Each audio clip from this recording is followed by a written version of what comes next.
ready to dive into a world of knowledge.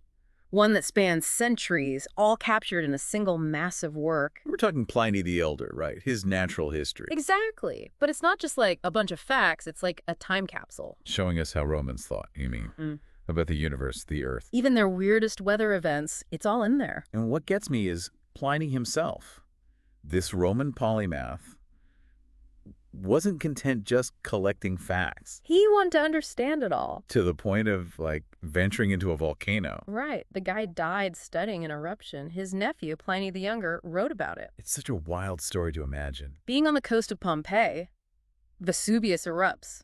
Most people, they'd run, right? Common sense. Not Pliny. He hops on a boat. To get a closer look. His nephew writes about this cloud of unusual size and shape, and instead of, fleeing, Pliny steers right towards it. calls it a most glorious spectacle. That's the kind of curiosity that makes him who he is. That drive to understand. Even if it kills you. Which, well, it kind of did. But it's a good reminder. The pursuit of knowledge, it's powerful, driving us to explore even the most dangerous places. Or the most puzzling.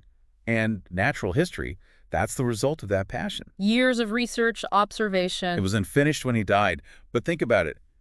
37 volumes. 37, covering everything from the cosmos to, like, rocks. Plants, animals, medicine, even magic. He cites hundreds of other authors. 400 or 500 at least. Shows how thorough he was, He wasn't just, like, picking and choosing fun facts. He wanted the whole picture. The world as Romans understood it. That's what I find so fascinating. This isn't just some dusty old encyclopedia. It's a window into their minds. Their worldview, their whole understanding of nature.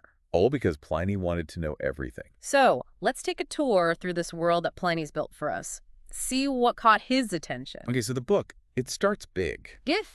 Cosmology. Trying to figure out the entire universe. Ambitious. Especially back then, right? Yeah. Like, he tries to explain lunar eclipses. Well, you can kind of see where ancient knowledge hit its limits. Yeah, it must be like peeking into the past, watching them try to figure out stuff we take for granted now. Totally. But it's not all about space. He gets into the Earth itself, its shape, how big they thought it was. Oh, so their whole understanding of geography, it all tied back into that. Exactly. He's describing real places, but through that lens. It's like those two things, the Earth's shape and what they knew about different places, they're totally connected for Pliny. See, that's what's so cool. He makes these connections. Volcanoes, mountains, even the weather. And that's where it gets really wild. Oh, yeah. Pliny basically goes full X-Files on us when it comes to weather. Like, what kind of stuff are we talking about? He's got weird winds, fiery things in the sky, even stones falling from the heavens. He's got a term for that, right? Chasma coeli. A rift in the sky itself. And he's not just mentioning it, he's trying to figure it out. Like, why would this happen? Trying to make sense of it. The world is full of these crazy things. It makes you think, right? How differently people explained things back then, like showers of blood. Ominous. Totally. But they had natural explanations for it, at least in their minds. Right, because everything meant something. It shows you how far we've come, scientifically.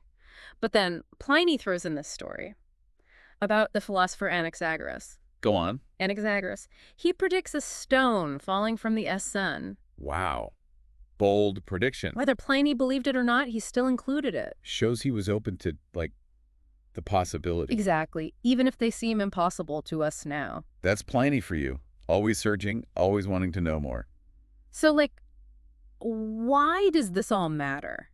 Good question. Why should we care about some Roman guy and his book of facts, even if it's a really, really big book? It's not just the facts, though, is it? It's how they thought back then. Like a snapshot of their understanding of everything. Exactly. And Pliny, he wasn't just trying to figure it out for himself. He wanted to share it, to preserve that knowledge. Which, let's be honest, is something we're still doing today. Yeah, good point.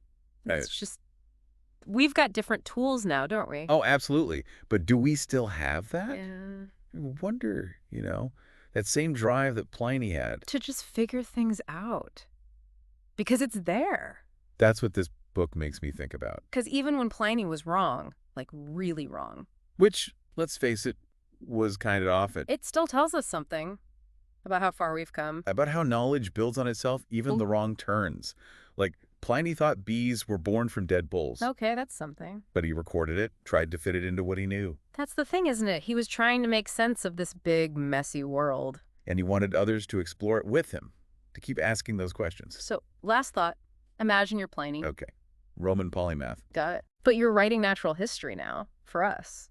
Ooh, that's a good one. What would be in it? What would blow your mind? It makes you realize how much we've learned, right? But also how that curiosity, Yeah. that hasn't changed. That's the heart of it. That's what makes Pliny's work still relevant, even after all this time. This drive to discover, to wonder. To find our place in all of it. Exactly.